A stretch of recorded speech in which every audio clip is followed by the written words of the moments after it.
Mary Jane Piatos, Kokoy Villamin, Pampino at kung ano-anong Pampano at kung ano-anong pangalan ng isda at pangalan ng prutas na di umano'y ginamit para dun sa confidential at intelligence fund ng Office of the Vice President. Ilalabas po yan. Ang tunay na identity ng mga pinagkagastusan ng confidential fund ay hahanapin ng Committee on Justice. Pag umabot sa Committee on Justice, ang impeachment 1 and 2 na ipinail laban kay Sara Duterte. Sa ngayon po, ang una nag-file, again, Makabayan lang. Pangalawa, civil society. So marami po ang dapat itanong at dapat lumabas. Hindi papayag ang Committee on Justice na hindi makilala kung sino ang Mary Jane Piatos na controversial na pangalan sa Office of the Vice President at yung marami pang iba. At ngayon, sabi ng Tindig Pinoy, tama ba? Tindig Pinoy ba ang tawag sa kanila? Tindig Pilipinas, na complainant doon sa civil society. Yung civil society ay samahan ng mga marginalized sector, abogado, mga pare, professional, civil society talaga. Political party na rin, siguro, nandun na rin. Individual, nandun na rin.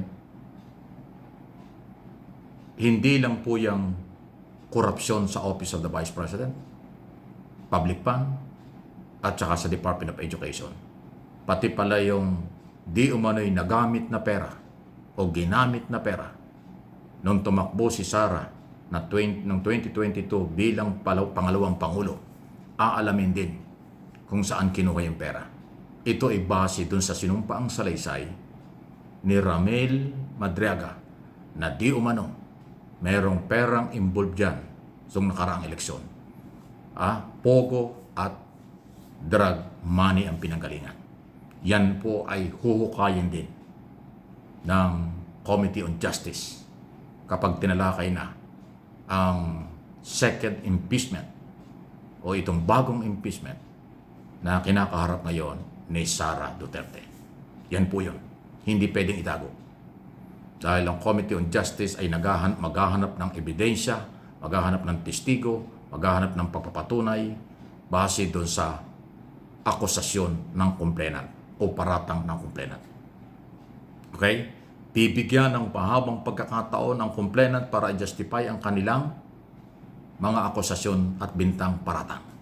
Bibigyan din po ng mahabang pagkakataon ang complainant o ang akusado, ang nasa sakdal na si Sara Duterte, kung paano niya naman yan kontrahin at i-justify na hindi totoo ang paratang ng complainant.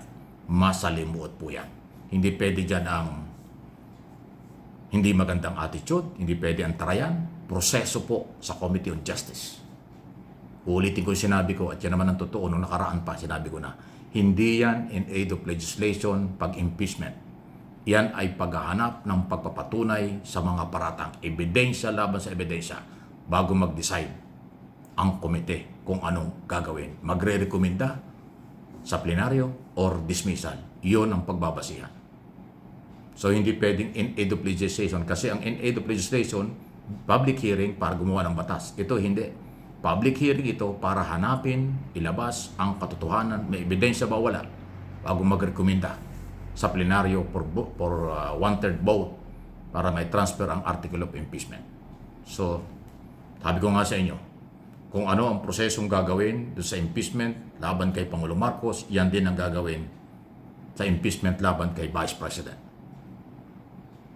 Tandaan nyo, yan po yung mangyayari. Hindi yan palalampasin ng komite ng walang malinaw na basihan at wala ding malinaw na depensa. Lahat bibigyan ng pagkakataon. Kasi yan ang ruling ng Supreme Court. Due process. Iyan ang ipapakita ng Kongreso.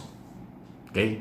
Kaya kahit anong pagtatago ng Mary Jane Piatos, hindi pwedeng itago. Dapat kilalanin sino yan. Kung totoong tao yan, ihaharap yan sa komite.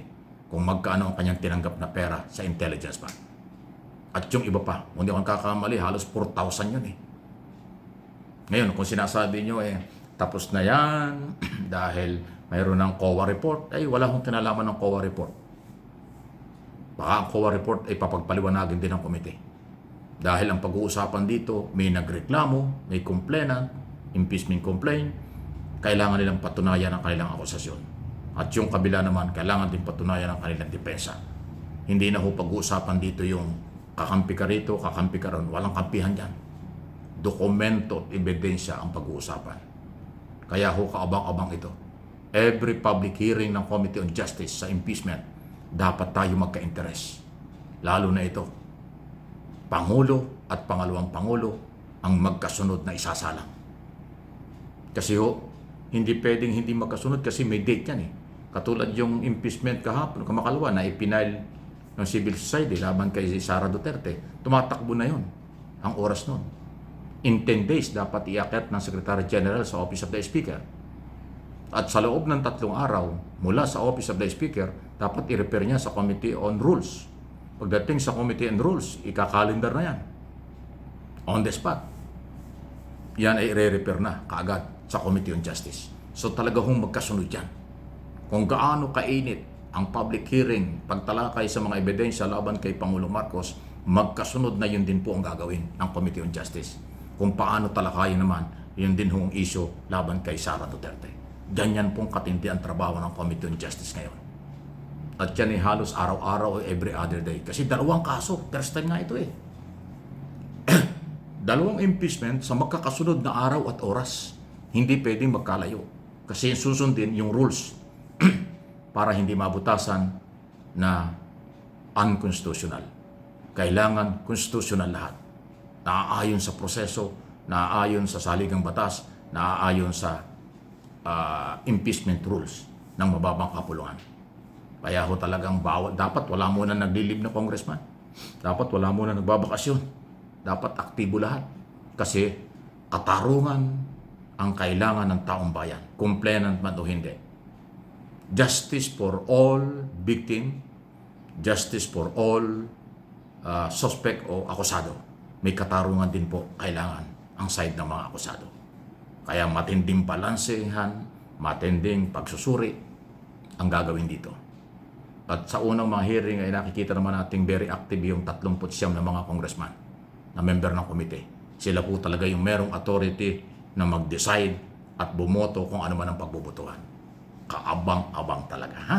Tayo naman, bilang Pilipino, lalo na dito sa aking mga channel, lagi lang tayo nag-aabang. Okay? Hindi ko sila pangunahan.